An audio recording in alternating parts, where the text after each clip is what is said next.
C'est parce que je suis très concerné, non pas en tant qu'économiste, en tant que citoyen, par la question de cette articulation complexe entre la légalité et la légitimité, que je suis devenu souverainiste.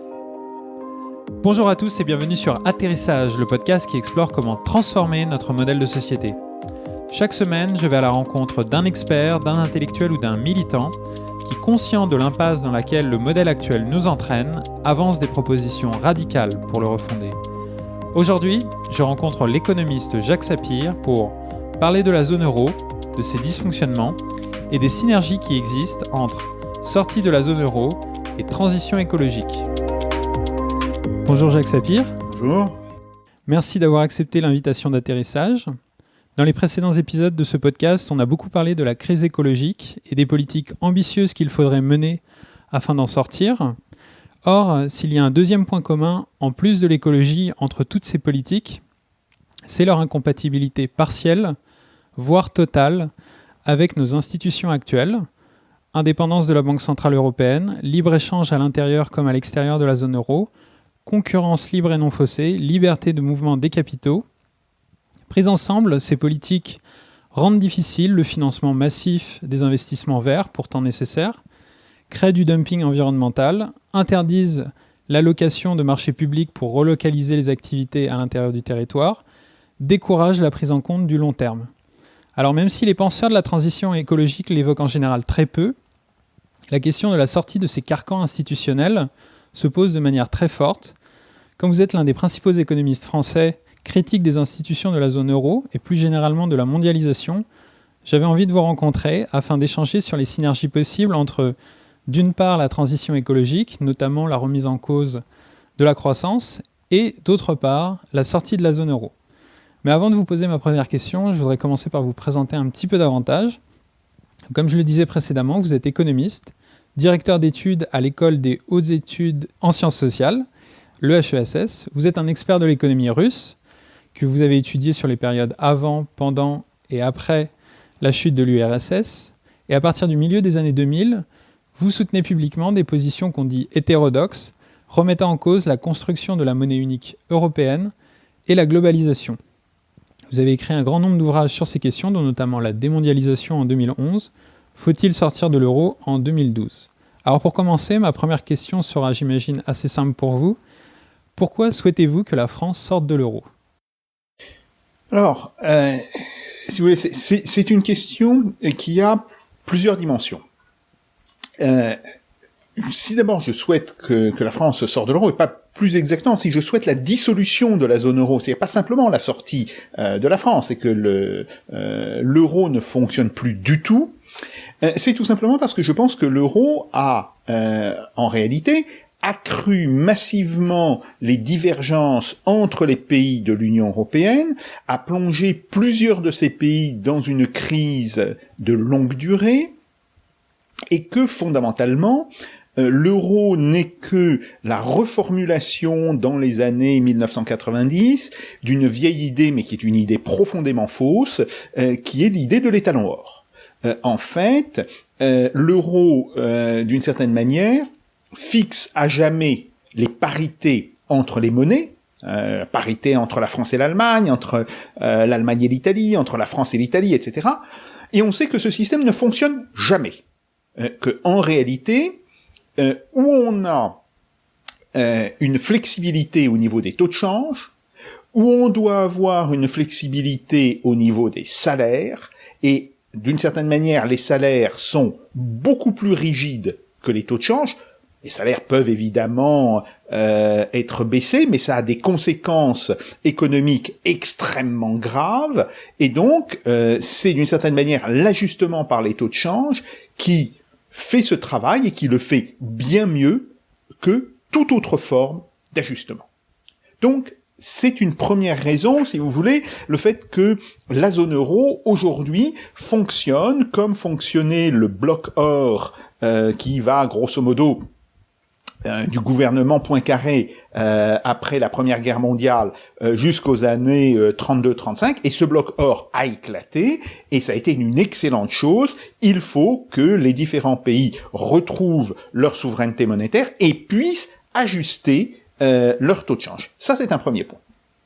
Il y a une deuxième dimension qui est une dimension, cette fois-ci, je dirais, plus théorique.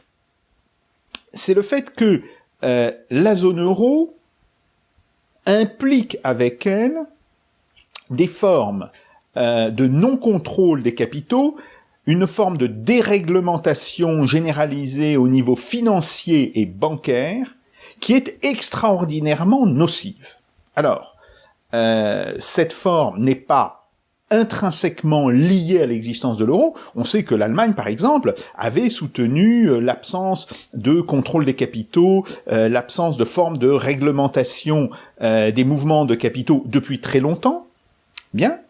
En fait, les premiers affrontements qu'il y a eu sur ce problème datent du milieu des années 1970, mais aujourd'hui, avec les institutions de la zone euro, avec la création de la Banque centrale européenne, on a d'une certaine manière donné les clés de la maison à l'Allemagne, et ceci a été une erreur extrêmement lourde qui a été commise. Donc, de ce point de vue-là, je pense qu'il y a aussi des raisons qui ne vont pas simplement sur la question des taux de change, qui sont des raisons plus théoriques, pour demander la dissolution de la zone euro.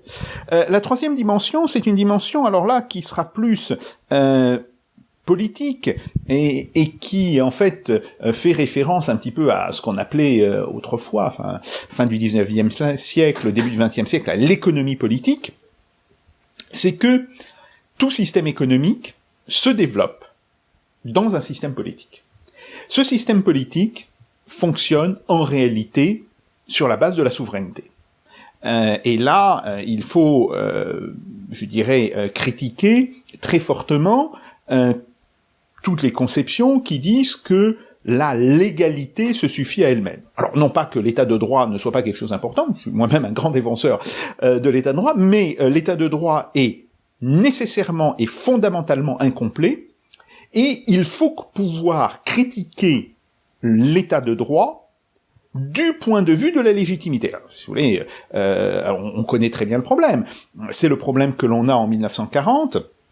Le gouvernement de Vichy est un gouvernement légal aux yeux du général de Gaulle, et pas qu'aux yeux du général de Gaulle, parce que il y a toute une série de très grands juristes qui étaient partis à Londres en même temps, pas nécessairement avec, en même temps que le général de Gaulle, dont René Cassin, l'un des fondateurs des Nations Unies, et qui ont immédiatement dit ce gouvernement est illégitime, et qui ont montré d'ailleurs dans toute une série je dirais des textes législatifs qui ont été pris par le gouvernement de Vichy, la trace de cette illégitimité. Bien, on a aussi un autre cas qui est très bien connu, c'est le cas de l'Afrique du Sud sous le régime d'apartheid. Le régime d'apartheid, contrairement à ce que l'on dit, est un régime d'état de droit. Ah, bien sûr, ce droit est fondé sur des principes que l'on récuse, mais c'est un régime d'état de droit. Et là, il y a un grand juriste britannique, David Disenhouse, qui montre d'ailleurs que, d'une certaine manière, le formalisme des juges sud-africains, et en particulier des juges constitutionnels sud-africains, qui mettaient la question de l'état de droit au-dessus de la question de la légitimité, les a conduits à couvrir des choses absolument inacceptables. Bon.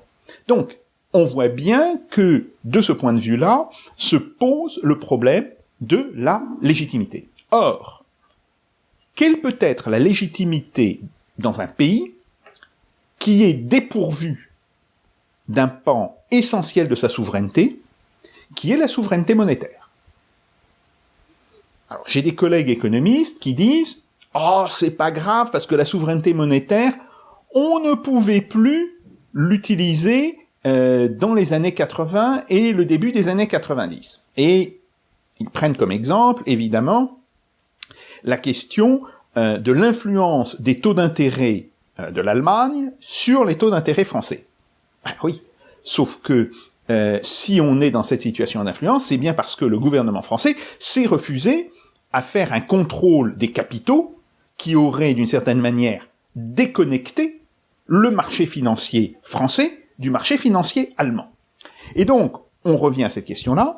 Quelle peut être la légitimité dans un pays qui a abandonné une partie de sa souveraineté, une partie importante de sa souveraineté, et c'est pour cela, si vous voulez, c'est parce que je suis très concerné, non pas en tant qu'économiste, en tant que citoyen, je suis très concerné par la question de la démocratie, par la question justement de cette articulation complexe entre la légalité et la légitimité, que je suis devenu souverainiste, si vous voulez, et que je me réclame du souverainisme au sens où il doit y avoir une puissance politique souveraine, et on voit très bien que dans le cadre de la zone euro, il n'y a pas cette puissance politique souveraine, il n'y a pas de puissance qui puisse d'une certaine manière remplacer la souveraineté de la nation française, la souveraineté de la France. Donc, c'est une troisième raison, mais là, je dirais une raison plutôt fondée en philosophie politique et en analyse des systèmes politiques qui m'amène à condamner la question de l'euro. Alors pour retrouver notre souveraineté, pour retrouver aussi notre capacité de marge de manœuvre en termes d'économie, vous préconisez la dissolution de la zone euro. Et avant d'examiner un petit peu en détail les conséquences de cette dissolution de la zone euro, vous êtes sans doute d'accord pour dire que la sortie d'un ensemble juridique et économique aussi intégré qu'est la zone euro, eh bien ça peut créer des remous, des incertitudes, des risques qui peuvent à la fin potentiellement se solder dans des résultats désastreux et pas forcément maîtrisés. Donc ma question ce serait, quels sont les risques que vous anticipez lors d'une dissolution de la zone euro et quel serait d'après vous le meilleur scénario pour la France pour sortir de la zone euro de manière maîtrisée vis-à-vis d'elle-même et vis-à-vis de ses partenaires? Alors, sur la question des risques, d'abord il faut tout de suite dire, ce sont des risques de court terme, ce ne sont pas des risques de long terme. Dans le moyen et dans le long terme, disons si on regarde à 10 ans, il n'y a pas de risque. Et on l'a très bien vu d'ailleurs dans le cas, que ce soit dans la dissolution des autres unions monétaires, le cas de la dissolution de l'Empire austro-hongrois, qui était une union monétaire en réalité, l'union latine, etc. Bon.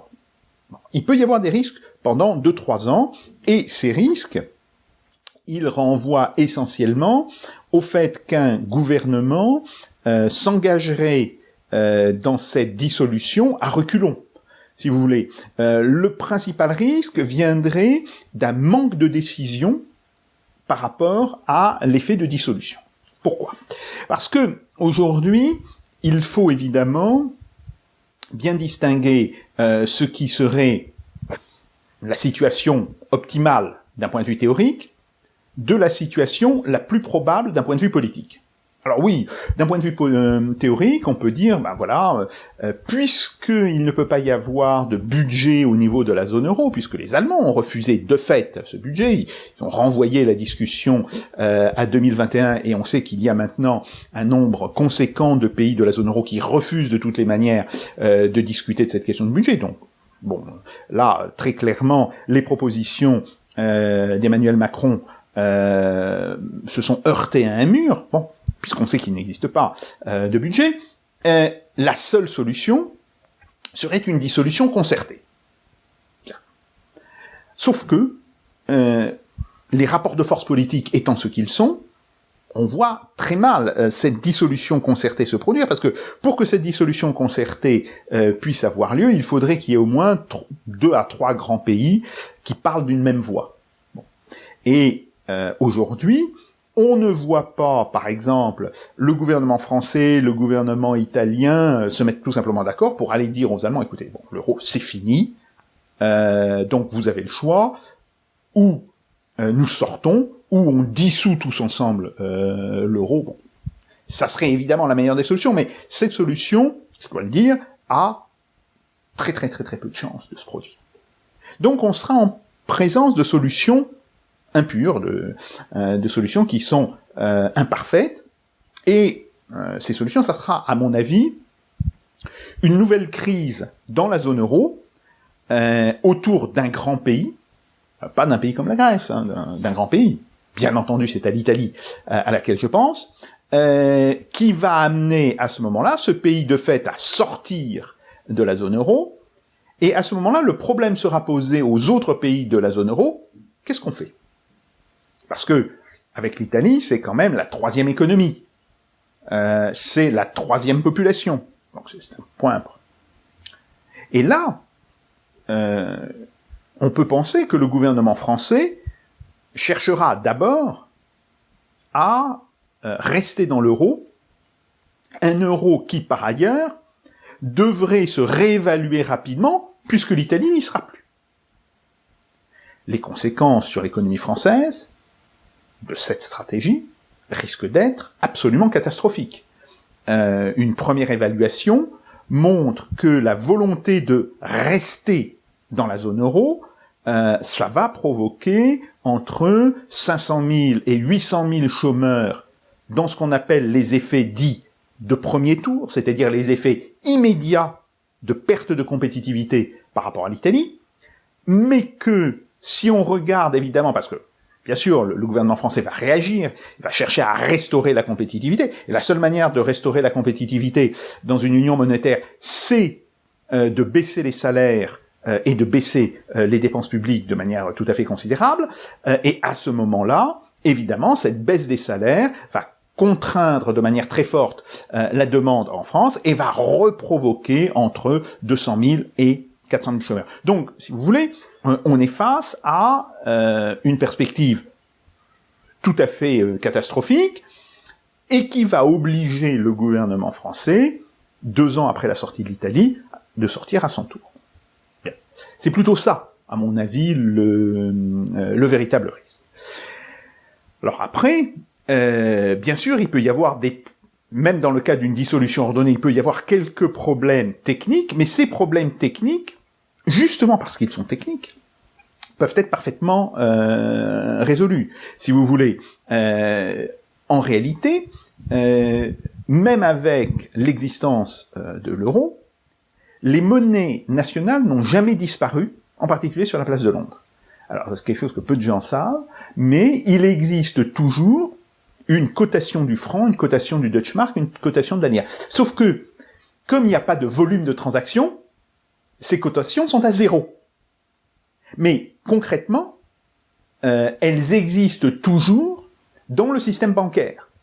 Et donc là, simplement, ce qui se passerait, elles retrouveraient un volume d'opérations et, en quelques semaines, un nouvel équilibre d'échange apparaîtrait, un équilibre d'échange qui serait d'ailleurs caractérisé par une hausse de la monnaie allemande. Alors, peut-être que les Allemands garderont l'euro, peut-être qu'ils reviendront au Deutsche Mark, ça n'a aucune importance d'ailleurs, mais la monnaie allemande s'appréciera fortement, entre 15 et 25%, et des monnaies comme la monnaie française, la monnaie italienne, peut-être la monnaie espagnole, devraient se déprécier d'environ 10%. Alors, je précise tout de suite, pour les gens qui nous écoutent, qu'on fait ces calculs par rapport à une monnaie qui ne fait pas partie de la zone euro, c'est le dollar. Ça ne veut pas dire que je sois un partisan d'une zone économique dollar, mais simplement il faut bien à un moment donné dire ça serait la même chose si on prenait le yuan. Par ailleurs, je pourrais dire aussi que le Deutsche Mark s'apprécierait par rapport au yuan et nos monnaies se déprécieraient par rapport au yuan. Bien. Ce qui est important de voir, c'est que on aurait en fait une dépréciation relative. Il n'y a pas de dépréciation absolue. Il n'y a que des dépréciations relatives. Donc on aurait une dépréciation relative de nos monnaies par rapport à l'Allemagne qui serait au minimum de 25%, probablement jusqu'à 35 et 40% au plus. Alors on voit immédiatement l'impact que ça a sur l'activité économique. Ça veut dire que les produits français et italiens deviennent massivement plus compétitifs sur le marché allemand d'abord, mais sur tous les marchés sur lesquels ils sont en concurrence avec des produits allemands, et que, inversement, les produits allemands perdent de la compétitivité, que ce soit sur les marchés français et italiens, ou sur des marchés sur lesquels ils sont en concurrence. Pour prendre un exemple très concret, quelqu'un qui voudrait acheter une Audi ou une BMW ou une Mercedes, il devra accepter de payer entre 25 et 35% plus cher. Mais un Allemand qui aurait envie de s'acheter une Renault, une Peugeot ou une Fiat ou une Alfa Romeo, il paierait 25 à 35% moins cher. On voit immédiatement l'impact. Et alors, c'est extrêmement important parce que l'industrie automobile est en réalité assez intégrée au niveau mondial. Ça veut donc dire que les grands constructeurs et surtout les sous-traitants de ces constructeurs, parce qu'aujourd'hui, la plupart des constructeurs ne sont que des assembleurs, et que l'essentiel, ce sont des sous-traitants, eh bien, ils verraient que la France et l'Italie sont devenus d'une certaine manière, des champions de compétitivité, et ils délocaliseraient pour venir s'installer dans nos pays, recréant ainsi de l'emploi. Et évidemment, tout ce que je vous dis pour l'automobile, ça s'applique dans de très nombreux cas. Prenons par exemple le cas d'Airbus.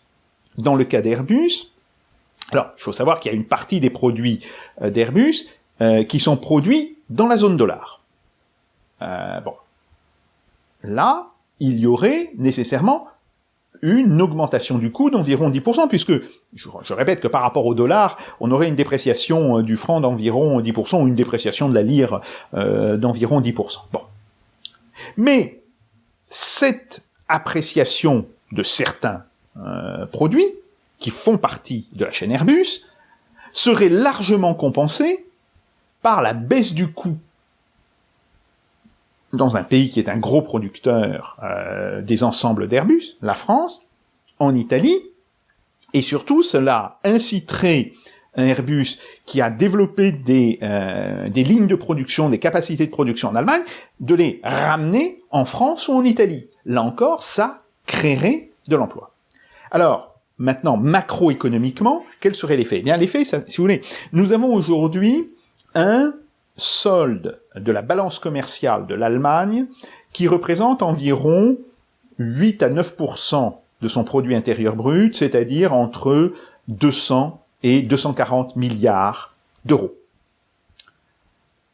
L'Allemagne ayant refusé de répartir ce solde au profit des pays de la zone euro qui, eux, souffraient de la surévaluation de leur monnaie et de la dépréciation, en fait, de la monnaie allemande, eh bien, se verrait là, par la force du marché, contrainte de redistribuer une grosse partie de ses excédents, probablement entre les 3/4 et les 9/10 de ces excédents, à des pays comme la France, l'Italie, l'Espagne aussi. Et on voit immédiatement toute la dimension positive que cela aurait. D'ailleurs, ça permettrait de rééquilibrer le commerce au niveau des pays de l'Union européenne, et ça leur permettrait, d'une certaine manière, de sortir de cette situation qui est profondément perverse, où on a un pays qui, d'une certaine manière, pompe une grosse partie de la valeur ajoutée qui est produite dans les autres pays. Donc, voilà, si vous voulez, un petit peu comment je vois les choses. Alors, maintenant, il y a des choses qui sont très simples. Tout le monde dit, oui, mais si vous voulez, une dépréciation de la monnaie, ça renchérit nos importations. Bien sûr, ça baisse nos exportations, mais ça renchérit nos importations, et ça veut dire que les Français seraient confrontés à une forte hausse de leur consommation. C'est faux. C'est faux. Et ça pour plusieurs raisons. D'abord, il faut savoir qu'il y a un peu plus de 50% de notre consommation qui n'est pas liée à des importations. Et c'est alors, ça peut être une consommation de services. Par exemple, les loyers que l'on paye, ou les intérêts que l'on paye sur des emprunts qui nous ont permis d'acheter un appartement, une maison, etc. Bien. Bon, donc ça, déjà, il y a une grosse partie de notre consommation qui n'est pas liée aux importations. Deuxièmement, ces importations, elles viennent pas toutes d'Allemagne et des États-Unis. Elles viennent aussi de pays d'Europe, comme l'Italie, etc., comme l'Espagne. Et là, de fait, le franc varierait très peu. Il se déprécierait en même temps que la lire italienne et que la nouvelle pesetas. Donc, on a fait des calculs avec des collègues économistes il y a quelques années, et on avait vu que l'impact en matière de hausse des prix serait de l'ordre de 2 à 3%. Autrement dit, si on admet que l'on a aujourd'hui une hausse des prix de l'ordre de 1,5% ou 1% en France, on aurait pendant une année, parce que ça serait, si vous voulez, un mécanisme à un coup, on aurait pendant une année une inflation qui serait autour de 3,5, voire 4%, et après, immédiatement, on revient. Et je termine en disant, on a là-dessus un exemple, si vous voulez, en grandeur réelle, qui est extrêmement intéressant. C'est ce qui s'est passé en Russie. Alors, la Russie était un pays qui importait énormément pour sa consommation intérieure, et qui importe toujours d'ailleurs une grande partie de sa consommation intérieure. Et on sait que le rouble s'est déprécié de novembre 2014 à grosso modo la fin de l'été 2015. Il s'est déprécié d'environ 50%. C'est important hein, comme dépréciation. La hausse des prix cumulés a été de l'ordre de 14% répartie sur 3 ans. Donc, on sait que empiriquement, la hausse des prix est grosso modo le tiers du volume de la dépréciation. Enfin, le tiers du montant, plus exactement, de la dépréciation. Donc voilà. C'est pour ça que je dis qu'il n'y a pas de risque à moyen et long terme. Bien sûr, sur la gestion à court terme, il faudra éviter de faire des bêtises, en particulier éviter de rester collé à l'Allemagne dans la zone euro, mais ça, c'est une décision politique, évidemment. Dans ce que vous avez dit au début de votre réponse, vous avez l'air de penser que l'horizon est qu'avec la situation en Italie, vraisemblablement, nous allons vers une dissolution de la zone euro dans les 5 ans. Donc, moi, j'avais lu, par exemple, les scénarios que vous faisiez, que vous préconisiez avant les élections présidentielles, puisqu'il y avait un certain nombre de candidats, de Jean-Luc Mélenchon à Marine Le Pen, en passant par François Asselineau, qui abordaient cette question de la sortie de la zone euro. Donc, je me souviens que pour Jean-Luc Mélenchon et Marine Le Pen, vous les jugiez sévèrement sur les scénarios qu'ils émettaient, puisque Marine Le Pen voulait organiser un référendum, Jean-Luc Mélenchon voulait faire une mécanique et la préconise toujours, de plan A, je négocie, plan B, je sors. Donc, ma question, ce serait, d'après vous, dans 5 ans, vous n'aurez pas à écrire pour les candidats à l'élection présidentielle à nouveau des recommandations en matière de scénarios de ce type? Je ne sais pas. Et je le dis très honnêtement, je ne peux pas dire aujourd'hui dans quelle situation nous serons dans 4 ans ou dans 5 ans. Bien. Simplement, ce que je dis, c'est qu'il y a une dynamique qui est en train de s'enclencher autour de la question italienne. Le gouvernement italien veut prendre des mesures, et des mesures qui sont contradictoires avec les décisions de la Banque centrale européenne et de l'Eurogroupe. Rien qu'aujourd'hui, il y a eu une décision, enfin non, c'est hier soir, il y a eu une déclaration de la Banque centrale européenne disant « Ne touchez pas à la réforme des retraites », parce que là, c'est contradictoire avec les mécaniques de la zone euro. Et le gouvernement italien, lui, par contre, veut absolument remettre à plat la réforme des retraites. Donc, on va aller vers une série d'affrontements sur cette question-là. L'Italie est bien mieux placée que la Grèce pour gérer ces affrontements. C'est une évidence. D'abord parce que l'Italie a un solde positif vis-à-vis de l'Union européenne. Si vous voulez, l'Italie est un donneur net au budget de l'Union européenne. Et ça, c'est extrêmement important. Deuxièmement, parce que le PIB italien, s'il est même un peu plus faible que le PIB français, grosso modo, pour donner des ordres de grandeur à vos auditeurs, c'est 2500 milliards pour l'Allemagne, 2000 milliards pour la France, 1600 milliards pour l'Italie. Voilà. C'est ça, grosso modo, les ordres de grandeur. Ben oui, mais 1600 milliards, c'est évidemment considérablement supérieure aux 250 milliards du PIB grec en 2013-2014.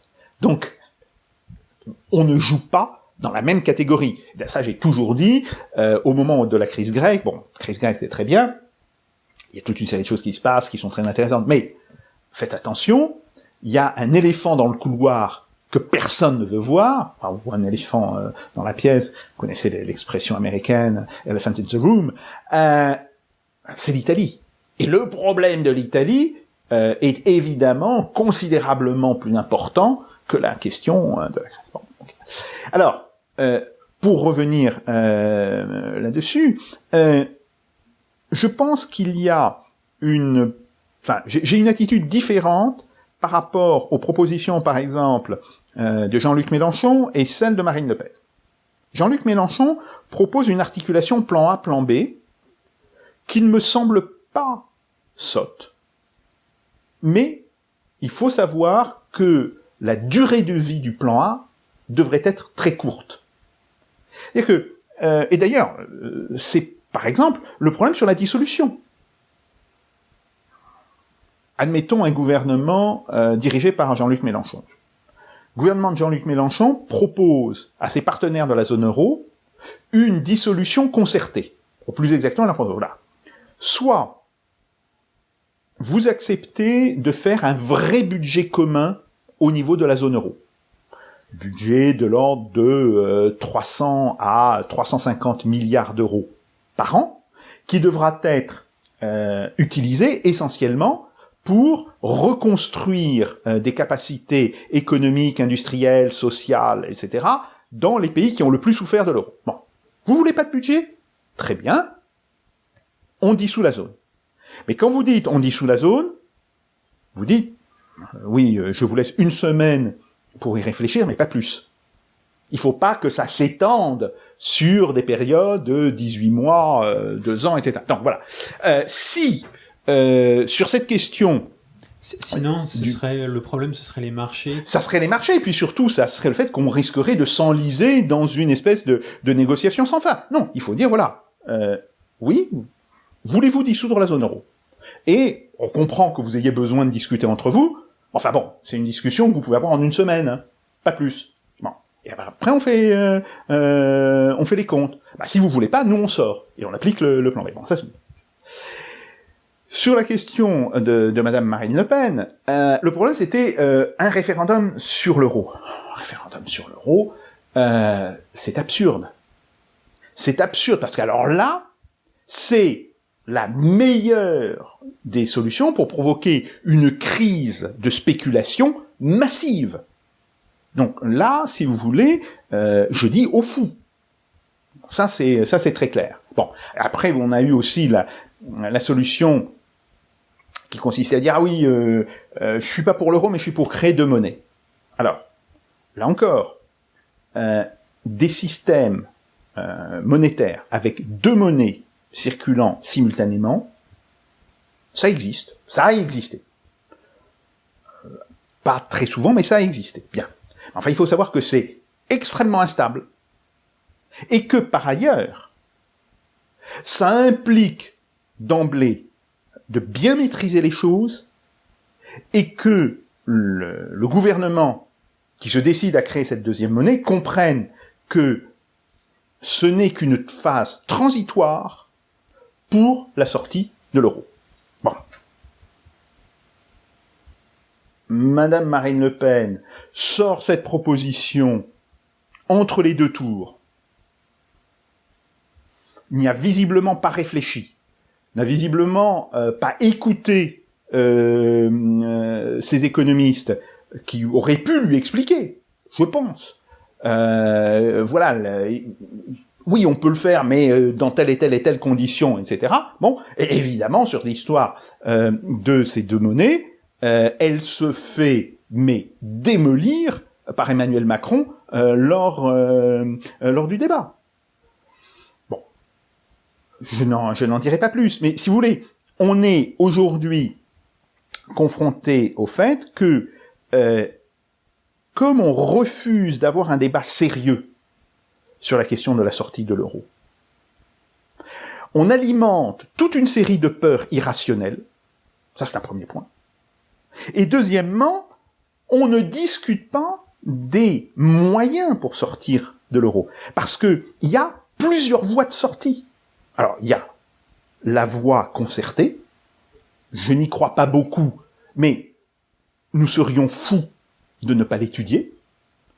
Il y a la voie un pays puis un autre, et puis il y a la voie, il y a quelques pays qui se mettent d'accord, qui font un ultimatum à l'Allemagne, et qui, en fonction de la réponse, se décident de sortir. Bon, voilà. Bon. Et puis, effectivement, il y a cette quatrième solution, qui est de dire, on crée une phase transitoire entre l'euro et le franc, où on aura deux monnaies, l'euro et une autre monnaie, circulant. Mais alors là, il faut très bien maîtriser le problème, et ça, je suis désolé de le dire, mais c'est un problème de spécialiste. Alors bien sûr, je n'exige pas des personnages politiques, que ce soit Jean-Luc Mélenchon, que ce soit Marine Le Pen, d'être des économistes, pas du tout. Il n'y a aucune raison d'ailleurs qu'ils soient des économistes, et quelles que soient, je dirais, les satisfactions que j'ai pu tirer de ma profession, je sais très bien qu'on peut parfaitement vivre très heureux sans être économiste. Bon, mais sur ces questions-là, il faut à tout prix bien maîtriser cette question, et donc ça veut dire que l'homme politique qui va tenir ce discours doit être capable de dire, bon, oui, je suis pour un système à deux monnaies comme système transitoire, elle doit tout de suite dire que c'est un système transitoire, parce qu'autrement ça n'a pas de sens, et il doit alors pouvoir renvoyer à un discours construit du côté de ses experts. De ce point de vue-là, il faut regarder quand même ce qu'avait fait M. Silvio Berlusconi il y a quelques années. Bon, M. Berlusconi n'a probablement plus d'avenir politique en Italie, quoique la vie politique italienne étant ce qu'elle est, personne ne peut dire plus jamais. Mais M. Berlusconi est le premier homme politique européen à avoir évoqué cette histoire des deux monnaies. Et pour avoir parlé avec certains des experts économiques qui travaillait à l'époque pour Silvio Berlusconi, de dire qu'il avait parfaitement conscience de ce que ça impliquait et de ce que ça signifiait. Alors lui-même ne rentrait pas dans les détails parce que lui non plus, il n'est pas économiste. C'est pas son boulot, c'est pas son job. Mais il avait parfaitement conscience de ce que ça impliquait. Tout à l'heure, vous disiez que l'Italie, la politique qu'elle a envie de mener dans le domaine économique est en contradiction avec la zone euro. Dans les scénarios que vous aviez émis pour accompagner une dissolution, une sortie de la zone euro de la part de la France, en plus d'un changement de monnaie, il y avait d'autres mesures visant un petit peu à relancer l'économie française. Vous parliez d'un contrôle des capitaux, notamment à court terme, et de donner aussi la priorité aux entreprises françaises via des mesures protectionnistes pour relancer cette économie. Et pour aborder les choses de manière un petit peu précise, de telles mesures sont a priori contraires à des règles qui ne sont pas les règles de l'euro, mais qui sont des règles concernant l'Union européenne, qui sont la liberté de circulation des capitaux, des marchandises et des personnes, la concurrence libre et non faussée au sein du marché intérieur. Donc j'avais envie de vous poser la question, est-ce que en plus de cette question de la monnaie, vous êtes aussi favorable à une forme de sortie de l'Union européenne ? Alors, premièrement, il faut d'abord toujours se souvenir que toutes les mesures qui sont des directives européennes sont toujours susceptibles de suspension si la situation intérieure du pays l'impose. Qui dit suspension ne dit pas annulation, bien sûr, mais on peut pour une certaine période, 1 an, 1 an et demi, 2 ans, dire on ne rejette pas ces mesures, mais on décide de les suspendre. Ça, c'est un point extrêmement important. Deuxièmement, la politique, c'est quelque chose de dynamique. Et de ce point de vue-là, je dirais que la meilleure métaphore de la politique, c'est la guerre. Ou inversement, la guerre est la meilleure métaphore de la politique. Bien. En fait, à partir du moment où on prend un certain nombre de mesures, vos partenaires réagissent. Et puis, il y a des choses qui se passent. Et donc, quand vous abordez votre deuxième train de mesures, vous n'êtes plus dans la situation de départ. La situation a déjà changé. Et donc là, ça veut dire que on peut, d'une certaine manière, imposer à l'ensemble des pays de l'Union européenne des changements. Alors bien sûr, les gens qui vont dire oui, mais ces changements, vous pouvez pas le faire parce que légalement, il faut qu'on décide, il faut l'unanimité à 27. Non, ça se passera de manière beaucoup plus simple. Si vous voulez, c'est le fait que on décide de suspendre toute une série de mesures. Immédiatement, on prend les mesures que l'on veut dans le cadre de cette suspension, ça aura un impact sur ces autres pays, ils seront obligés de réagir. Et donc, quand on va rediscuter après des réglementations européennes, on ne sera plus dans la situation de départ. Donc, c'est un petit peu cette dynamique que je vois. Maintenant, de manière plus générale, sur l'Union européenne, le projet européen, c'est pas la même chose d'ailleurs. Il faut toujours bien distinguer l'Europe en tant que réalité historique, politique, culturelle, bon, et l'Union européenne. L'Union européenne prétend qu'elle est l'Europe, mais tout le monde sait qu'elle n'est pas l'Europe. Il y a d'ailleurs toute une série de pays européens et qui sont de culture européenne, qui ne font pas partie de l'Union européenne. Ça va de la petite Suisse à la grande Russie. Bon. Fondamentalement, la question est la suivante. A-t-on besoin d'un cadre institutionnel de coopération entre les pays? La réponse est oui. Et la réponse, elle est oui depuis maintenant assez longtemps. En fait, ce cadre institutionnel de coopération, il se crée très rapidement à la fin des années 1940. C'est pas le traité de Rome. Si vous voulez, la première des coopérations, c'est la CECA. Hein, c'est la communauté européenne du charbon et de l'acier. Après, il y a l'union, l'union monétaire européenne. Enfin, pas l'union, c'est l'union des paiements.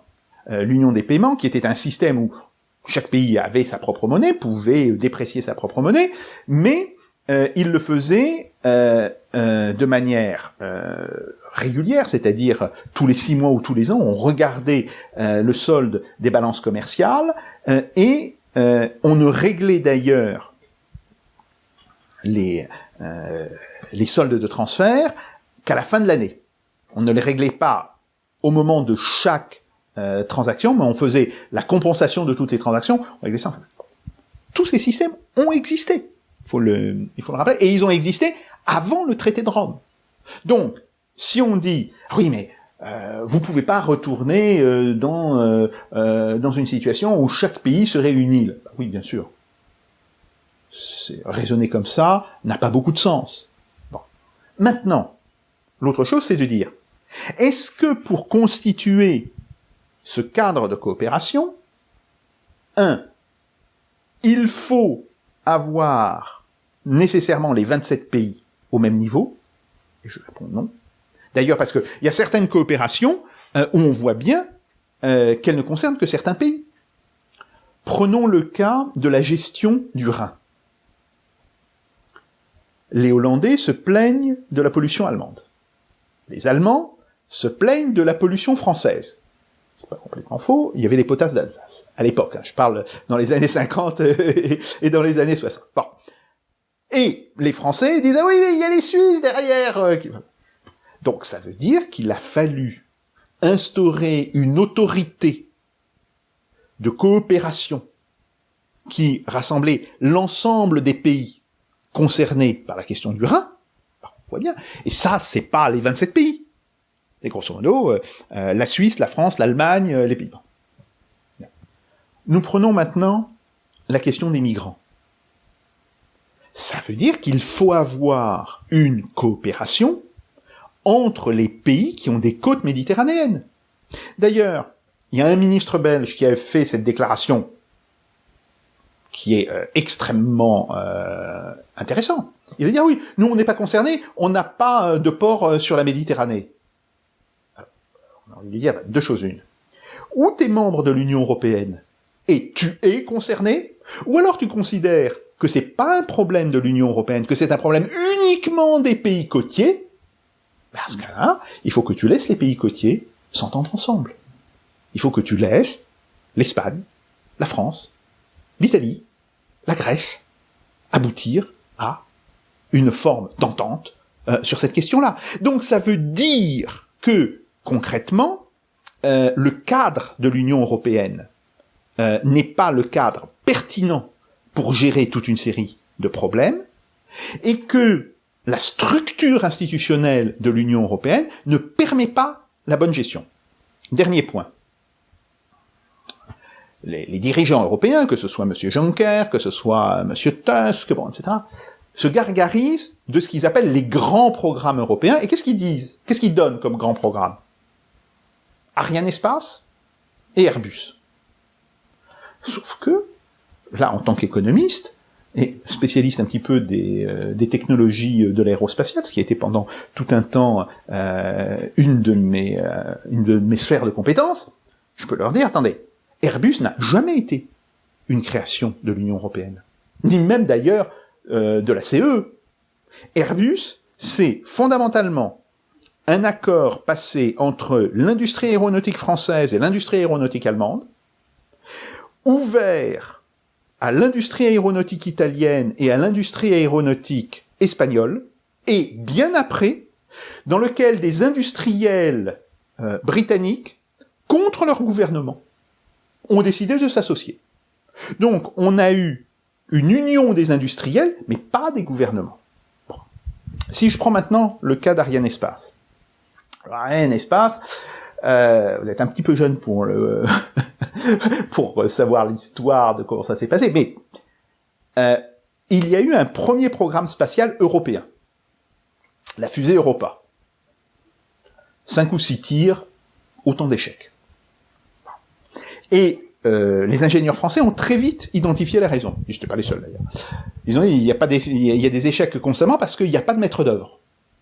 Donc, président Pompidou, ce que ça a été décidé sous la présidence Pompidou, a décidé de proposer aux Européens un système, Ariane, mais dans lequel un pays, la France, avait la maîtrise d'œuvre complète du programme. Et comme il s'attendait à ce qu'il y ait des réticences, il a dit, en même temps, on va proposer un projet de fusée purement française ayant les mêmes capacités. Et ce projet de fusée, il avait été constitué en rassemblant les propulseurs des missiles du plateau d'Albion. C'est qu'à partir de la technologie maîtrisée à l'époque par la France, des missiles du plateau d'Albion, on avait fait un modèle de fusée et on avait dit aux Européens, voilà, vous avez le projet européen, mais on veut la maîtrise d'œuvre pour qu'il y ait un maître d'œuvre global. Bon, parce qu'autrement on sait que ça marchera pas. Et si vous en voulez pas, d'accord, nous ferons notre fusée nous-mêmes. Évidemment, les Européens ont dit, ça fait sens, etc. Bon, comme ça, oui, on peut avancer vers de la coopération. Mais l'idée de dire ce sont des grands projets européens, c'est un grand n'importe quoi. Pour en revenir à la question de l'euro, j'avais fait une petite typologie personnelle des économistes qui considèrent la sortie de la zone euro et ses conséquences. Et je vais vous la soumettre et vous allez me dire ce que vous en pensez. Alors, j'ai plutôt trouvé 3 catégories. Donc, il y a la catégorie des économistes qui pensent qu'une sortie de l'euro serait bénéfique pour la croissance et pour la France. Donc, vous en faites partie. Il y a d'autres économistes qui pensent strictement le contraire, qu'une sortie de l'euro serait à la fois terrible pour la croissance et pour la France. Et enfin, il y a une 3e catégorie. Alors, c'est ceux qui pensent qu'une sortie de l'euro n'est pas nécessairement bonne pour la croissance, mais qu'en fait, ce n'est pas le sujet. Le but de la sortie de l'euro, c'est de recouvrer notre souveraineté afin de mener des politiques économiques qui nous conviennent, donc potentiellement singulières, afin de lutter contre nos problèmes sociaux, les inégalités, le chômage, et potentiellement sans s'appuyer sur la croissance. Alors dans cette catégorie, je mets par exemple Frédéric Lordon.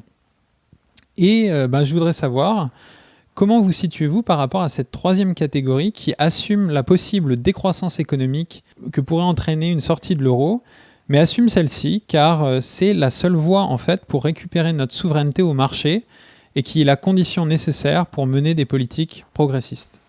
Alors, d'abord, je vous dis une chose. Je ne connais pas un pays qui déprécie du jour au lendemain, ou disons quelques semaines, sa monnaie de 25% par rapport à son principal partenaire et qui n'a pas des conséquences extrêmement positives. Toutes les études montrent que la dimension des coûts, et donc les coûts monétaires dans la compétitivité, est aujourd'hui extrêmement importante. Et en particulier pour un pays qui, mais ça c'est un autre problème, est plutôt situé sur du moyen de gamme, comme la France. Et sur le moyen de gamme, on sait très bien que la question des élasticités prix, elle est absolument primordiale. Donc, je ne comprends pas pourquoi Monsieur Lordon, qui est un bon économiste par ailleurs, même s'il fait plus beaucoup d'économie actuellement, ne comprend pas ça. C'est une évidence. Bon. Après, je vois bien ce à quoi il pense. Et il pense que, finalement, d'un point de vue ontologique, le problème n'est pas tant la croissance que la capacité d'un corps politique comme la France, et il considère, et il a là tout à fait raison, de considérer que ce qui définit la France, c'est le corps politique français, doit retrouver d'abord sa souveraineté pour être capable de gérer ses problèmes. Alors, je suis en accord d'un point de vue philosophique avec cette approche, mais je dis simplement que on ne peut pas en rester là, et que, en réalité, en se refusant de mettre les choses sur la table, y compris les choses un petit peu sales, qui consistent à dire, ben oui, à ce moment-là, ça veut dire que la France, elle va manger une partie de l'excédent commercial allemand. Et ça sera très bien. D'ailleurs, bon, on se prive de toute possibilité d'agir. Et donc, je pense que cette espèce de fuite vers un raisonnement très théorique, très ontologique, qui d'ailleurs caractérise les textes que publie Frédéric Lordon depuis maintenant 2 ans et demi à 3 ans, me semble plutôt une fuite hors du réel et un refus de prendre ses responsabilités. Pour continuer dans cette remise en question de la croissance, depuis 30 ans, le taux de croissance français, comme des pays occidentaux, décline. Il est en décroissance stable et linéaire. Quand on regarde le graphique, c'est une sorte de droite qui tend vers zéro et qui, dans les prochaines années, potentiellement dans la prochaine décennie, devient négatif. Donc même les économistes les plus orthodoxes évoquent une sorte de stagnation séculaire.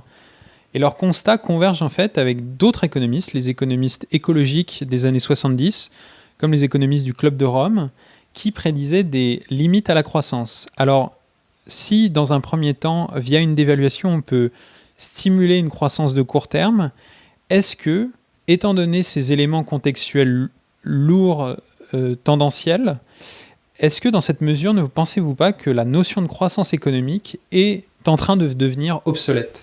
Alors, tout ce raisonnement est un raisonnement, ce qu'on appelle chartiste. On tire des lignes de tendance et on ne réfléchit pas. Le chartisme, en tant que raisonnement sur des graphiques, hein, il y a une autre définition du chartisme qui est extrêmement importante, qui renvoie à une partie de l'œuvre de Keynes. C'est pas de ça dont je parle. Mais disons, cette espèce de raisonnement qui consiste à tirer des courbes de tendance, à faire bêtement une régression linéaire, bon, etc. C'est le degré zéro de la réflexion. Bon. Pourquoi est-ce que la croissance française baisse et la croissance dans d'autres pays baisse ? Parce que on a exporté beaucoup de notre capacité industrielle à l'étranger. Les délocalisations. Premier point. 2. Parce qu'on n'investit pas assez. Il faut le savoir. Si on veut continuer à croître et à croître de manière importante, il faut qu'il y ait des gains de productivité importants. 3. Parce que, par ailleurs, et là, en raison de notre ouverture complète sur l'économie mondiale, on n'a pas pu faire progresser la croissance des revenus au même niveau que la croissance de la productivité. Donc il y a des raisons macroéconomiques extrêmement précises, parfaitement identifiables, pour analyser ce phénomène de trend qui d'ailleurs est très loin d'être linéaire. Bon, ça c'est un premier point. Deuxième point, c'est quid des raisonnements sur la fin de la croissance qui a été tenu dans les années 70, début des années 2000. Alors il faut savoir que une partie de ces raisonnements sont des raisonnements qui se fait avec zéro gain de productivité. Bon. En particulier sur la question de l'énergie et des ressources naturelles.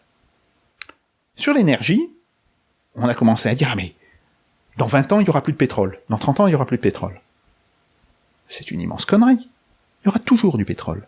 La question, c'est à quel coût, en fait. Et on le voit très bien. Quand le baril, il a un prix de l'ordre de 30 à 40 $, bah, vous avez un certain niveau de réserve. Quand le baril, il est à 100 $, vous avez un autre niveau de réserve.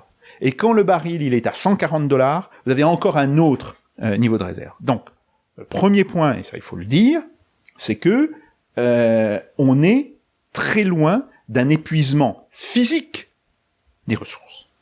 Bon. Après se pose une autre question, qui est la question de l'impact écologique de l'utilisation de certaines ressources. Et là, on voit bien que l'on est en réalité dans l'alternative suivante. Soit on favorise des pollutions de court terme, mais qui sont des pollutions qui peuvent disparaître relativement rapidement, ou on privilégie des pollutions beaucoup plus faibles en apparence, mais dont l'impact va durer des centaines, voire des milliers d'années. Vous pensez à quoi Le nucléaire. Ok. Mais pas seulement le nucléaire. Le passage au tout électrique, bon, qui est lié d'ailleurs au nucléaire. On ne sait pas aujourd'hui traiter les piles au lithium qui sont obsolètes. Et le lithium, c'est un métal lourd dont les capacités d'empoisonner un environnement, évidemment, c'est pas dans l'immédiat, si vous voulez. Et je vois très bien la forme d'arbitrage. Vous avez des gens qui étouffent en Chine parce que, grosso modo, 50% de la production d'électricité de la Chine, elle est faite par des centrales à charbon, et ça crée une pollution énorme, et là, ils sont pris comme ça chaque hiver. Bon, oui, c'est vrai. Mais si on pense à beaucoup plus long terme, consiste à dire, on va faire baisser cette pollution en passant au tout électrique, mais on va se retrouver avec des problèmes de gestion dans le très long terme des déchets de ce passage au tout électrique, qui risque d'être tout aussi dangereux. Et donc, la vraie question de politique économique et de stratégie économique, c'est la question de l'arbitrage. C'est de l'arbitrage entre le court terme, et il y a des moments où c'est vrai, le court terme devient un espèce d'impératif catégorique. D'ailleurs, le gouvernement chinois l'a compris, qui est en train de basculer du charbon vers le gaz naturel. C'est pour ça d'ailleurs qu'ils sont en train de payer en Russie la construction d'immenses gazoducs, parce que on sait que les centrales au gaz naturel sont beaucoup moins polluantes que les centrales au charbon, en tous les cas en ce qui concerne les rejets des particules. Et donc ça va améliorer la respirabilité de l'air dans les grandes villes chinoises. Bon, mais après, il faut, et là de manière absolument impérative, avoir toujours en tête cette question. De quelle manière pollue-t-on ?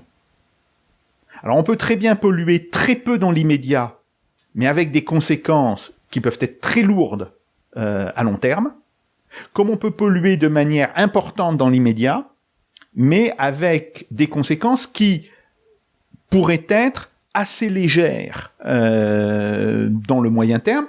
Et j'en veux pour exemple, problème des engrais. Je suis tout à fait d'accord, oui, les engrais sont en réalité une forme de pollution, les engrais, les pesticides, enfin bon. Mais la capacité de la Terre de se nettoyer, elle semble assez rapide. Et un très bel exemple, c'est ce qui s'est passé en Union soviétique, enfin en Russie. L'Union soviétique était un énorme consommateur, un énorme utilisateur d'engrais et de produits phytosanitaires. Et puis à partir de 1992-1993, ils n'ont plus eu l'argent pour l'acheter.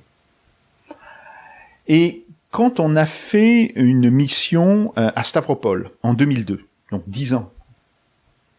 Les ingénieurs agronomes de Stavropol, nous ont montré des cartes des niveaux de pollution sur les terres noires, les terres grises, etc.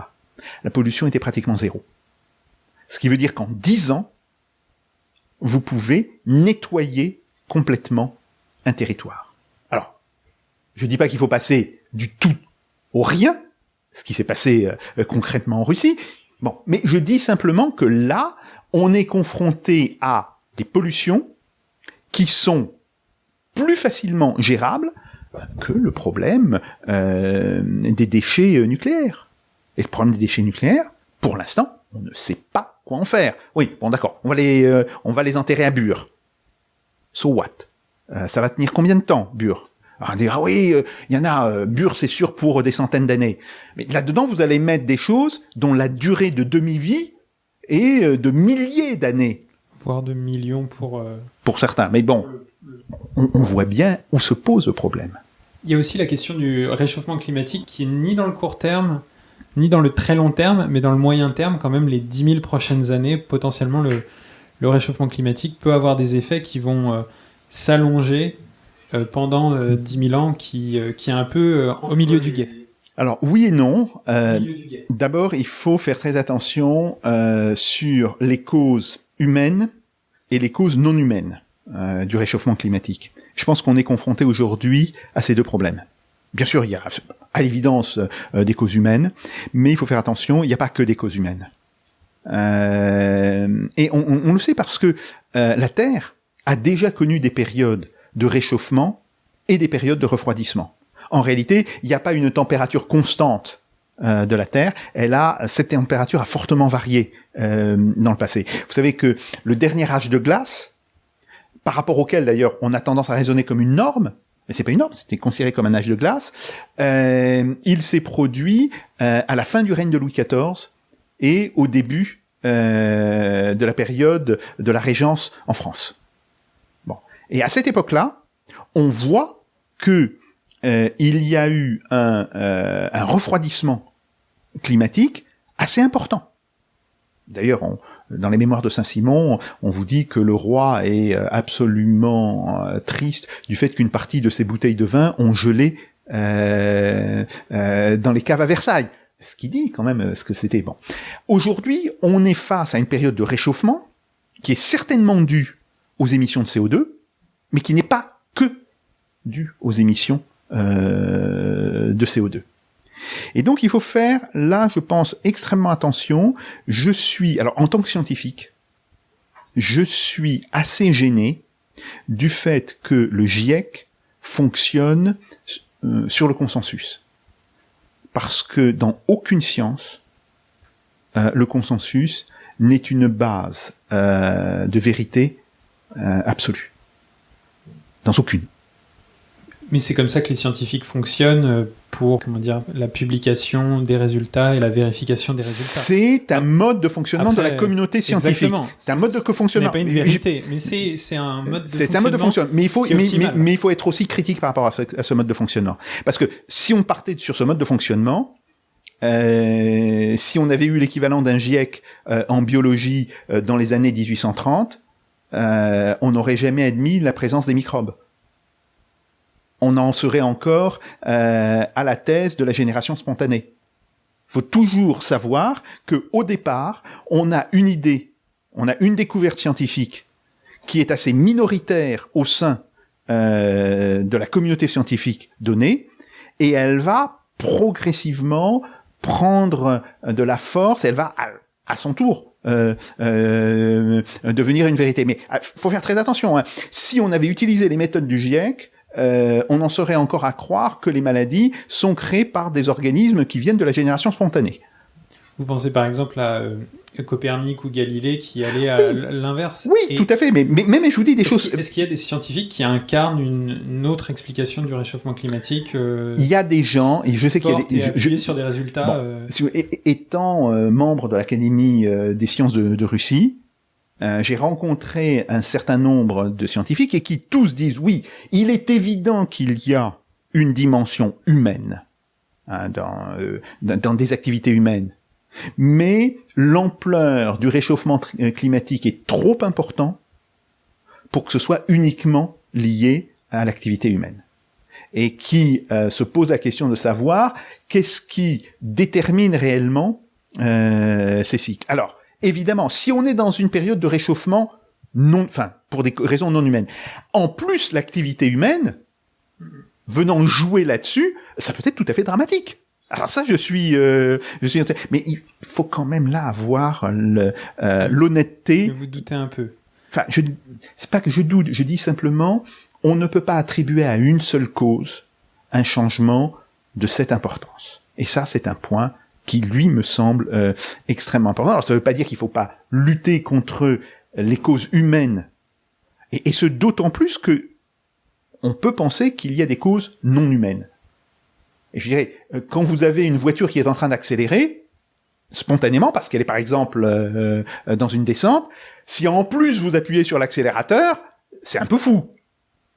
Donc, si vous voulez, je pense que ce type de raisonnement renforce au contraire tous les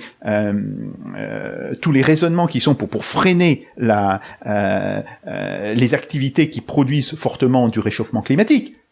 Maintenant, politiquement, il faut savoir que là, la thèse du réchauffement climatique, elle peut avoir des aspects extrêmement pervers.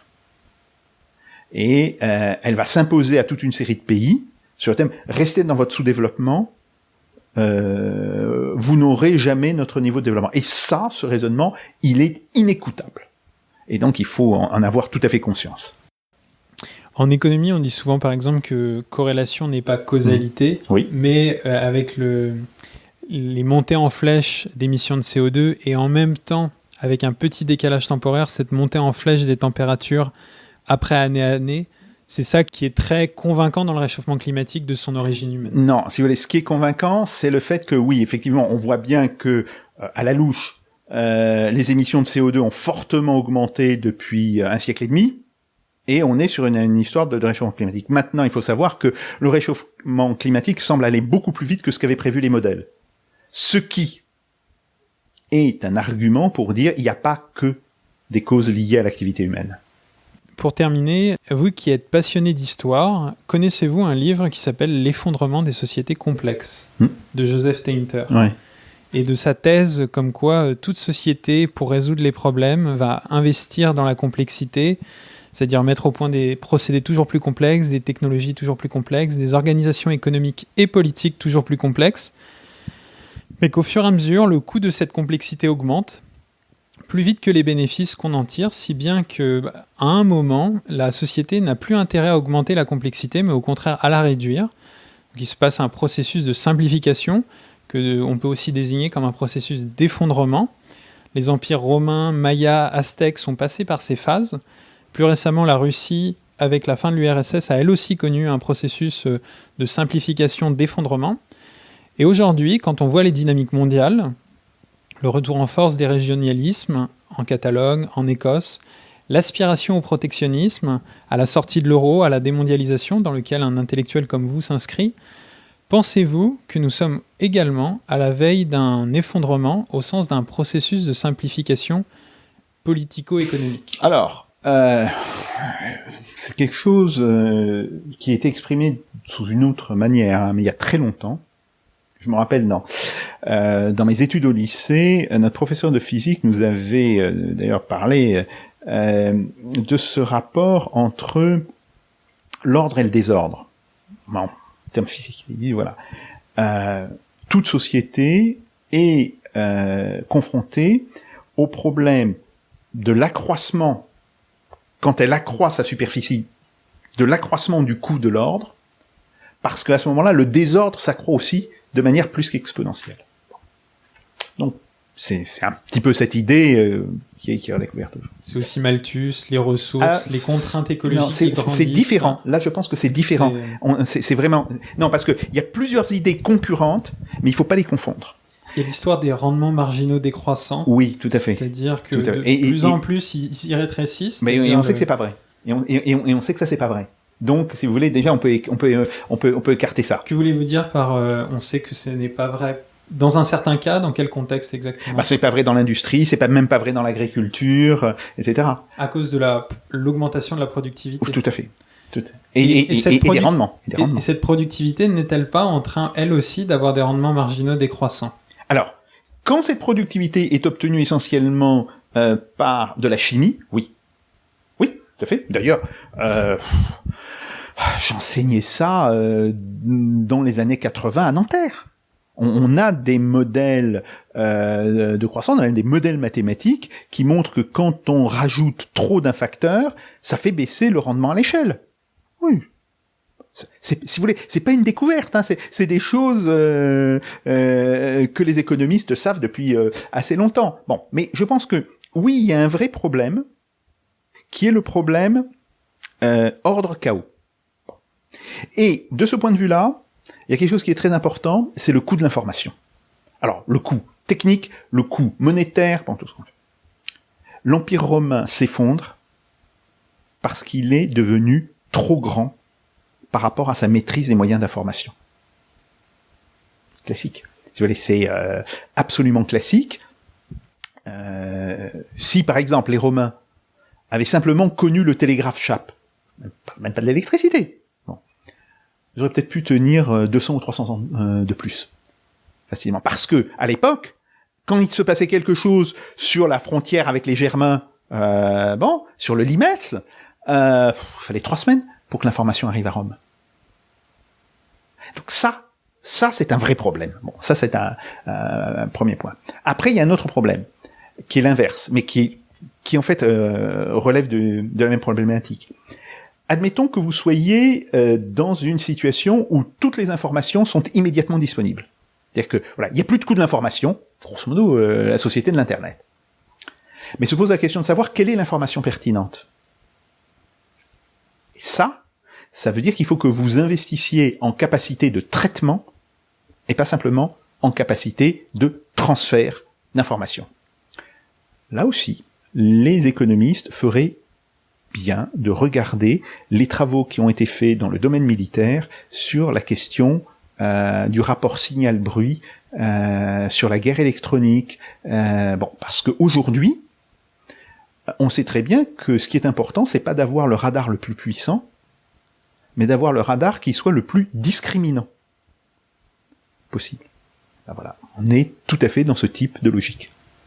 Vous ne pensez donc pas que cette croissance est à la fois obsolète et à la fois indésirable d'un point de vue écologique et d'un point de vue social, de par... Alors, la croissance n'est pas... Si vous voulez, la croissance n'est pas obsolète, très clairement, parce qu'on peut tout à fait trouver des causes particulières de la baisse de la croissance. Maintenant, la question qui se pose, c'est que est-ce que l'on peut avoir, au XXIe siècle, une croissance fondée sur les mêmes facteurs qu'en 1970? La réponse est non. Bon, à nous de trouver les facteurs de croissance et de trouver surtout les modes de développement qui iront avec une diminution, pas une suppression, mais une diminution de notre empreinte carbone. Bon, ça c'est vrai. Mais abandonner la perspective de la croissance à cause de ce problème me semble profondément faux. Et donc, on est beaucoup plus aujourd'hui dans la recherche d'un nouveau mariage entre la question de la croissance et la question de la soutenabilité de la croissance.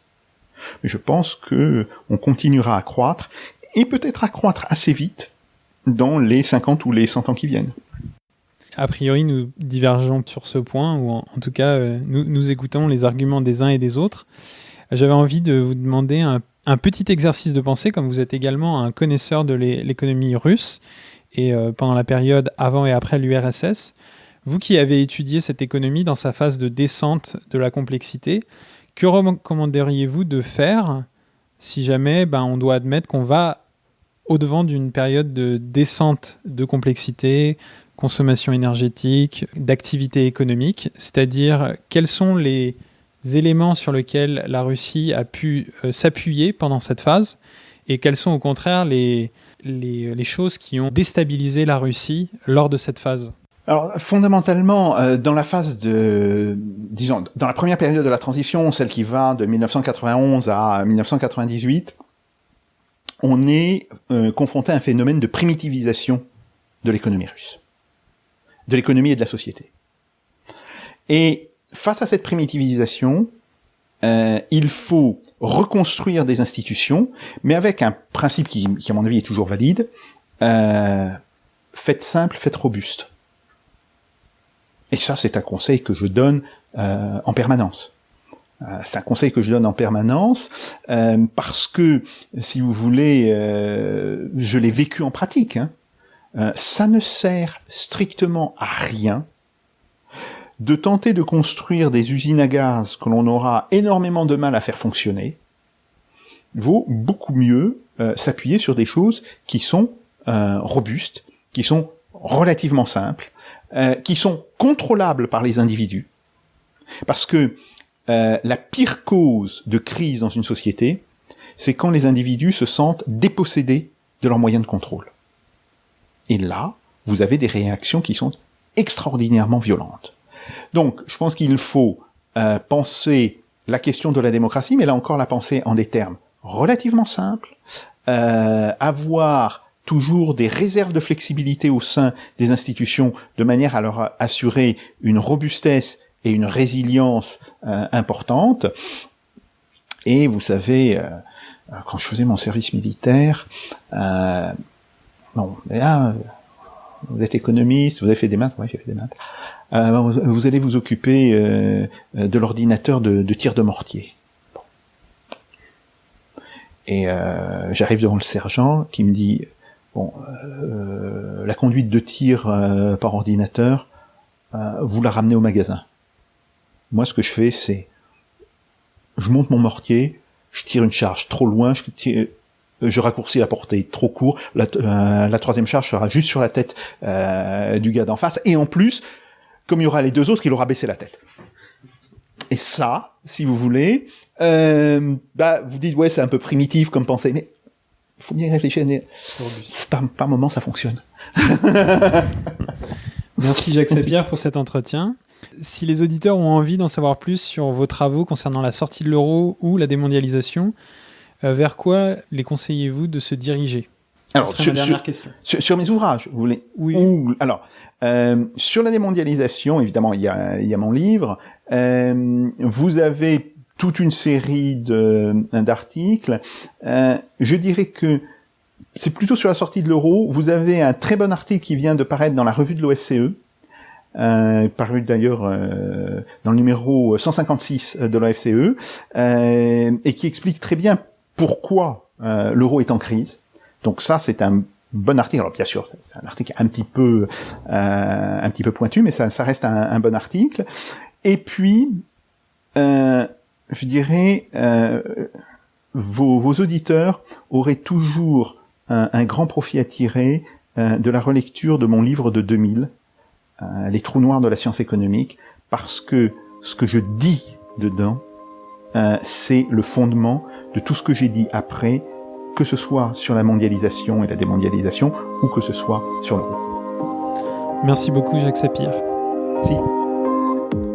Merci à tous ceux qui sont arrivés jusque-là, c'était Atterrissage avec Jacques Sapir.